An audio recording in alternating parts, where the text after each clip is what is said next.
اللہ نے رمضان دیا نا، وقت کم ہے، جلدی سے بات کو سمیٹ کے میں ختم کرتا ہوں. یہ رمضان بھی اسی سلسلے کی ایک کڑی ہے کہ پورا سال کھاتے رہتے ہو، تمہاری بریکیں فیل. اللہ کہتے ہیں اپنی پیٹ کی ہر خواہش پوری کرو گے تو اس سے تمہارے اندر مزید خواہشات کے انڈے بچے جنم لیں گے. انسان کو سب سے زیادہ محبوب چیز بھوک کے وقت کھانا ہوتا ہے اور پیاس کے وقت پینا. اگر اللہ ہر خواہش چھڑواتے تو یہ حکم مشکل ہو جاتا.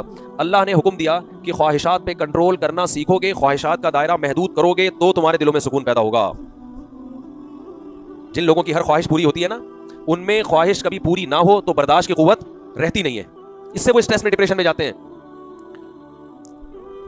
اللہ نے انسان کو ایسا بنایا ہے کہ جو قوت اس کی استعمال ہوتی ہے نا وہ قوت بڑھتی ہے. یہ اللہ کی عادت ہے. اگر آپ کی بچپن سے ہر خواہش پوری ہو رہی ہے تو برداشت کی قوت استعمال ہو رہی ہے بھائی؟ بولو نہیں تو برداشت کیا ہو جائے گی؟ ختم. اگر بچپن میں ہر خواہش پوری نہیں ہوتی، کچھ پوری ہو رہی ہے، کچھ اگر کوئی بھی خواہش پوری نہیں ہو تو پھر نفس بغاوت کرتا ہے، سمجھ رہے ہیں نا؟ پھر بھی خطرناک ہے، پھر انسان معاشرے سے باغی ہو جاتا ہے، وہ بھی خطرناک. تو نہ تمام خواہشات پوری کرنی ہے اور نہ تمام خواہشات کو قربان کرنا ہے. کچھ خواہشات پوری کرنی ہے، کچھ پہ کیا کرنا ہے؟ بریک لگانا ہے. اب کون سی پوری کرنی ہے، کن خواہشات پہ بریک لگانا ہے، یہ فیصلہ ہم نے خود نہیں کرنا. یہ چارٹ جو ہے نا اللہ نے ہمیں پہلے سے بنا کے دیا ہوا ہے. یہ اسلام کے پاس آپشن ہے، اسلام کے علاوہ کسی اور کے پاس یہ پیکیج نہیں ہے. وہ ہمیں اللہ نے پہلے سے ایک پیپر پہ لکھ کے دے دیا ہے، یہ پوری کر لو، یہ والی چھوڑ دو. ساری چھوڑو بھی نہیں، بغاوت پیدا ہوگی، یہ نعمتوں سے فائدہ نہیں اٹھا، خودکشیوں کی طرف جاؤ گے. اور ساری پوری بھی نہیں کرنی، اس سے تمہیں خوشیاں نہیں ملیں گی، تمہارا نفس بھول کے کپا ہو جائے گا، اس میں اتنا کولیسٹرول پیدا ہوگا کہ یہ ڈپریشن سے مر جائے گا. یہ تو اس لیے اللہ نے حکم دیا میں تمہیں ایک پیکج دے رہا ہوں، یہ والی پوری کر لو، یہ والی چھوڑ دو. تو بیلنس رہتا ہے انسان. جب آپ اپنی خواہشات کو لگام دیتے ہیں، روکتے ہیں، آپ میں برداشت کی قوت پیدا ہوتی ہے. ہوتے ہوتے ہوتے ہوتے وہ قوت اتنی اسٹرانگ ہو جاتی ہے کہ کسی وقت آپ کی کوئی بڑی خواہش بھی اگر پوری نہ ہو تو آپ پہلے سے اس غم کو برداشت کرنے کے لیے تیار ہوتے ہیں. ورنہ انسان ایسا بن جاتا ہے کہ اس میں برداشت کی صلاحیت ہی ختم ہو جاتی ہے. اور ایک وقت انسان کی زندگی میں برداشت کرتے کرتے ایسا آتا ہے، اتنا پاورفل ہوتا ہے کہ وہ غم پروف بن جاتا ہے. جیسے یعقوب علیہ السلام ساری زندگی غموں میں گزری مگر ایک حرف بھی اللہ کا زبان سے شکایت کا نہیں آیا، اللہ کے بارے میں ایک حرف بھی نہیں آیا. تو ہمیں اپنی خواہشات پہ کنٹرول کرنا ہے. اس لیے نبی صلی اللہ علیہ وسلم نے اپنی خواہشات پہ کنٹرولنگ کا جو سب سے بہتر طریقہ بتایا وہ روزہ بتایا ہے.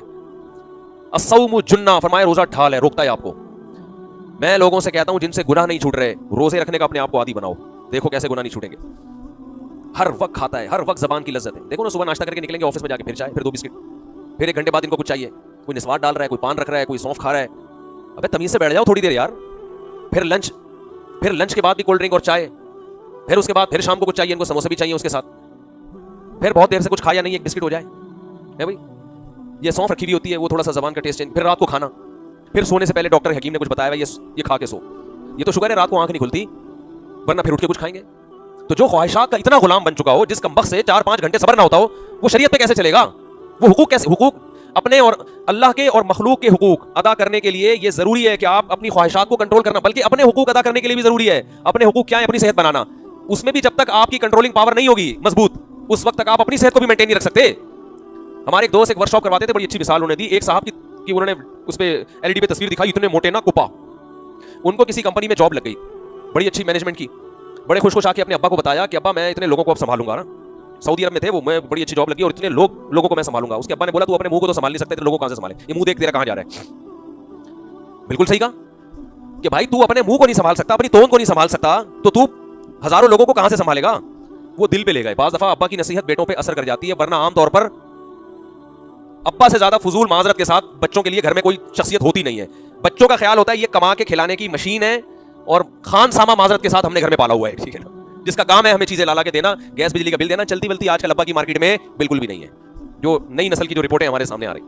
تو لہذا کسی آدمی پر باپ کی نصیحت اثر کر جائے تو میں کہتا ہوں اس کے ہاتھ پہ بیعت ہو جاؤ. بہت نیک آدمی، ابا نے کچھ کہا اور اس کی سمجھ میں آ گیا. دوست سمجھائیں تو سمجھ میں آتا ہے، باپ کی نصیحت آج کل سمجھ میں نہیں آ رہی.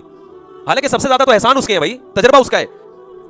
تو کہتے ہیں کہ مجھے میرے باس نے کہا، میرے ابا نے کہا کہ تو اپنا منہ تو سنبھال نہیں سکتا، تو کمپنی کیا سنبھالے گا؟ یہ دل پہ لے گئے. پھر انہوں نے اپنے اسکیجول دیکھا کہ میں کتنے برگر کھاتا ہوں، کتنے پراٹھے پھوڑتا ہوں، کتنی کولڈ ڈرنک. انہوں نے کہا آج سے میں نے اس منہ پہ کیا کرنا ہے، یہ جو اللہ نے نقشہ دیا ہے نا گول، اور باڈی بھی کیا ہو گئی تھی. انہوں نے مجھے پوری پکچر دکھائی اس بندے کی، وہ بھی ایسے پرکار کی طرح پورا گول، پتہ نہیں چلا چوڑائی کہاں ہے لمبائی کہاں ہے اس بندے کی.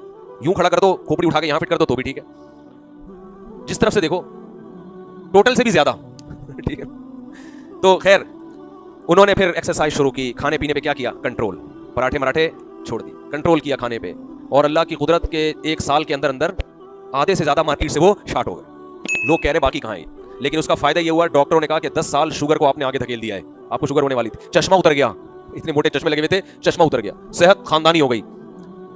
تو اپنے حقوق ادا کرنے کے لیے بھی انسان کو اپنے نفس پہ کنٹرول کرنا پڑتا ہے. تو اللہ کے حقوق اور مخلوق کے حقوق کہاں سے ادا ہوں گے؟ سب سے زیادہ تو اپنا خیر خواہ ہوتا ہے. تو اس لیے اللہ نے ہمیں رمضان دیا کہ بہت کھا لیا, بہت پھوڑ لیا, صبح چائے, پھر وہاں جا کے گٹکا, پھر وہاں جا کے سگریٹ, پھر وہاں جا کے چائے میں ڈبو ڈبو کے کھا رہا ہے, پھر سموسے وہاں سے پھانک لیے, پھر شام کو ایک پھکی لے کے بیٹھا ہوا ہے نا ہضم کرنے کے لیے. رائزک کے مریض میں نے دیکھے ہیں ہر کھانے سے پہلے رائزک کھا رہے ہیں. تو یہ اب تو یہ دوائیں ایسی ہو گئی ہیں ہمارے کھانے کا جز بن جائیں گی تھوڑے دنوں میں. یہ جو ہے نا یہ جو ہضم کی دوائیں ہیں تھوڑے دنوں میں آپ دیکھیں گے کہ یہ بھینس بھی یہی دینا شروع کر دے گی, مجھے لگ رہا ہے کھیتوں سے یہی اگنا شروع ہو جائیں گے. اللہ کہیں گے تم نے آلو پیاز ٹماٹر تو چھوڑ دیے, تم زیادہ شوق سے ہاضمے کی دوائیں کھا رہے ہو, تو ہو سکتا ہے یہ اگانا شروع کر دیں لوگ. تو اتنا کھا رہے ہیں. تو اللہ نے حکم دیا کہ جو سب سے لذیذ خواہش ہے, انسان کی باڈی کی 2 ریکوائرمنٹ ہوتی ہیں, ایک زبان کی لذت اور ایک خواہشات, سیکشول ڈیزائرز. یہ 2 ریکوائرمنٹ باڈی کی ایسی ہیں جن کو برداشت کرنا انسان کے لیے بہت مشکل. جب یہ خواہشات پیدا ہوتی ہیں تو اللہ نے رمضان میں دونوں چیزیں چھڑوا دی. نہ روزے کی حالت میں زوجہ سے ہم بستری کر سکتے ہو, اور نہ روزے کی حالت میں پانی پی سکتے ہو, نہ کھا سکتے ہو, نہ گٹکا, نہ سگریٹ, نہ پان. اور یہ 2-4 دن کی بات نہیں ہے, پورا مہینہ تم نے اس اسکیجول میں گزارنا ہے. تو اس کا بڑا مقصد کیا ہے؟ اپنی خواہشات کو کنٹرول کرنا سیکھو. لیکن ہم اتنے ڈھیٹ ہیں, ہم کہتے ہیں اللہ تو نے سحری سے لے کے افطاری تک چھڑوا دیا, افطاری کا ٹائم آنے دے, بس تو آنے دے خالی, ایسے آستی نے چڑھا, آنے دے خالی.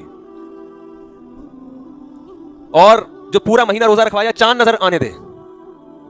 عید کے دن میں نے تجربہ کیا ہے, اگر آپ تھوڑا سا بھی زیادہ کھا لو بدہضمی ہو جاتی ہے. کیوں؟ میدا 1 مہینہ بھوکا رہ کے اچانک اتنا برداشت نہیں کرتا. ڈاکٹر بھی کہتے ہیں, تجربہ بھی ہے, یعنی آپ کی خوراک رمضان گزرنے کے بعد آٹومیٹکلی کم ہو جاتی ہے. وہ الگ بات ہے کہ لوگ اس کو مانتے نہیں ہیں, پھر بھی تھوڑے سے پیٹ خراب کرتے ہیں. اکثر لوگوں کا عید کے دن پیٹ خراب ہوتا ہے.